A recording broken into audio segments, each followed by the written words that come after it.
Hey, wrestling fans, F and True followers, and members of the YWC. Brian Crazy here, F and True Wrestling, back at you with this week's SmackDown results for 9/16/2011. We'll jump right into it, but first things first, if any of you guys don't want to know what's going to happen on the show before it airs, please turn this video off now. So, for your dark match of the night, if you guys don't know, dark matches are typically non-televised or they're recorded for the Superstars broadcast.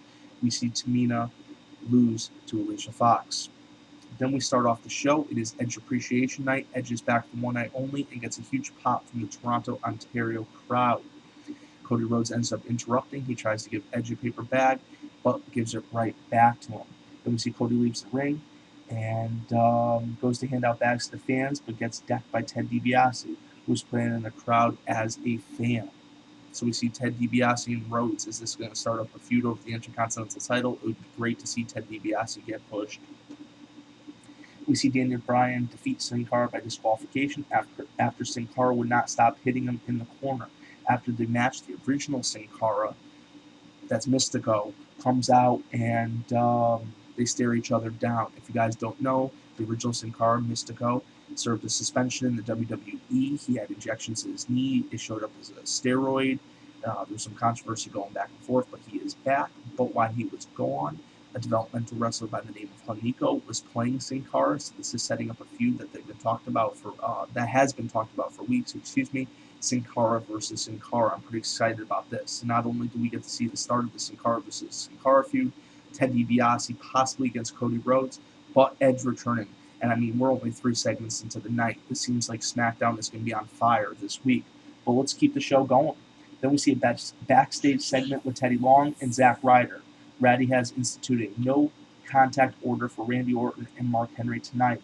Oksana comes in and gets Teddy Long to give her a massage. This brings in Trish Stratus, who needs to talk with Teddy. Then we see Beth Phoenix defeat AJ Lee. Then she cuts a promo after the match and says she will give the Divas division.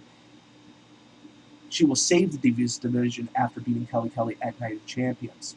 Then we see a promo for Sheamus. Then we see Trish Stratus and Edge are backstage when Christian walks in. He apologizes to Edge for SummerSlam and they hug. Edge says what he said before about Christian needs to stop whining. Zack Ryder comes in and tells Edge that his guests tonight have a no contact order. His guests tonight on the cutting edge are Randy Orton and Mark Henry, so they will not be able to touch each other before their big confrontation this Sunday at Night of Champions. Then we see Sheamus and Justin Gabriel defeat the team of Wade Barrett and Christian. Then we see Great Khali defeat Heath Slater by disqualification after Jinder Mahal came out and attacked Khali. Khali ended up chokeslamming both men.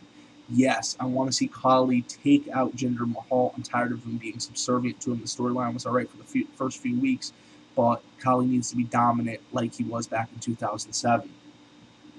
Then we see R-Truth defeat Evan Bourne, while The Miz and Kofi Kingston were on commentary. I could only imagine these two going back and forth.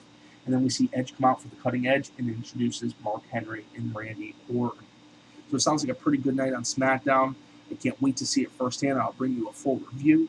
For F and True Wrestling, Brian Crazy, and have a great night.